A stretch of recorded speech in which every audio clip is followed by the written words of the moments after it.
Mega prince Varun Tej సరైన hit కోసం గత కొంతకాలంగా ఎదురుచూస్తున్నాడు. అయితే తన తాజా చిత్రం ఆపరేషన్ వాలంటైన్ పై మాత్రం భారీ అంచనాలు పెట్టుకున్నాడు. ఈ మూవీతో మళ్ళీ సక్సెస్ ట్రాక్ ఎక్కాలని చూస్తున్నాడు. ఈ మూవీ తెలుగు, హిందీ భాషల్లో నిర్మించిన విషయం తెలిసిందే.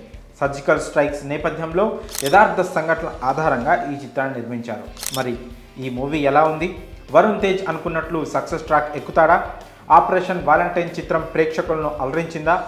ఈ ప్రశ్నలకు సమాధానం కావాలంటే రివ్యూ చూసేయండి. ముందుగా కథ విషయానికి వస్తే, అర్జున్ ఇండియన్ ఎయిర్ ఫోర్స్లో వింగ్ కమాండర్.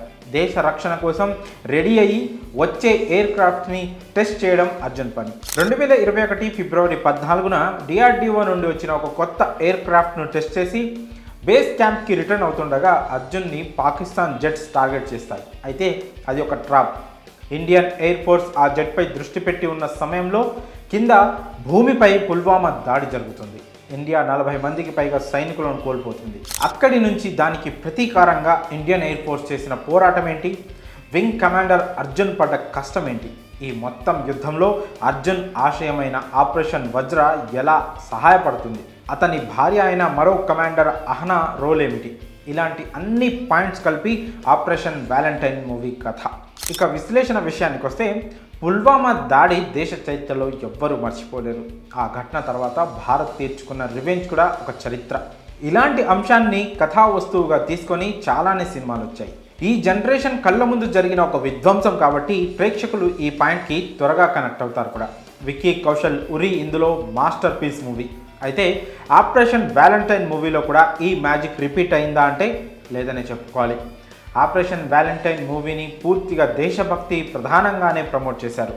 పుల్వామా ఉగ్రదాడి, దాని ప్రతీకారం చుట్టూ జరిగే కథ అనే చెప్పారు. కానీ సినిమాలో ఆ మొత్తం ఎపిసోడ్కి దక్కిన స్పేస్ చాలా తక్కువ. హీరో ఎలివేషన్ కోసం సగం సినిమాకి పైగా నడిపించేశారు. దీంతో కొన్ని అద్భుతమైన సీక్వెన్స్లు ఉన్న operation Valentine success కాలేకపోయింది.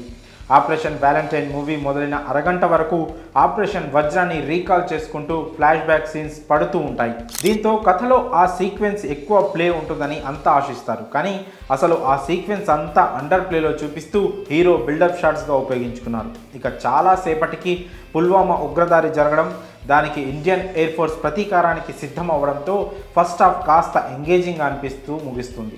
Second half మొదలైన 15 నిమిషాల్లో కథలోని మెయిన్ పాయింట్ అయిపోతుంది. ఇక ఆపరేషన్ వాలంటైన్ కథ ఏముంది అనగా, ఓ ఫిక్షనల్ పాయింట్ ఈ కథకి అటాచ్ చేసి హీరో క్యారెక్టర్కి ఎలివేషన్ ఇస్తూ పోయారు. అప్పటి వరకు కొంత ఆకట్టుకుంటూ నడిచిన ఆపరేషన్ వాలంటైన్ ఇక్కడి నుంచి టోటల్గా ఎమోషన్ మిస్ అయిపోయి ఒకానొక స్టేజ్కి వీడియో గేమ్ అయిపోయింది. అయితే లాస్ట్లో వింగ్ కమాండర్ అభినందన్ రిఫరెన్స్ ఇండైరెక్ట్గా చూపించడం కాస్త కొసమెరుపు.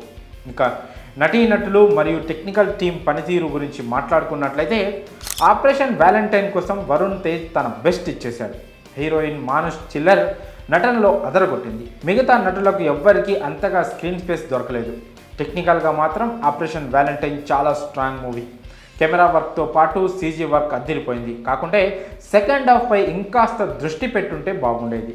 మ్యూజిక్ అంతగా ఆకట్టుకోలేదు. టెక్నీషియన్గా మాత్రం దర్శకుడు శక్తి ప్రతాప్కి మంచి మార్కులు పడతాయి. ఇక ఈ సినిమా ప్లస్లు చూస్తే, Varun Tej first half Pulwama episodes, అలాగే మైనస్ల విషయానికి వస్తే సెకండ్ హాఫ్ ఎమోషన్ మిస్ అవ్వడం, మ్యూజిక్. ఫైనల్గా ఈ మూవీకి మేమిచ్చే రేటింగ్ 2.5/5. ఇక రివ్యూలో చివరి మాటగా, ఆపరేషన్ వాలంటైన్లో దేశభక్తి తగ్గింది.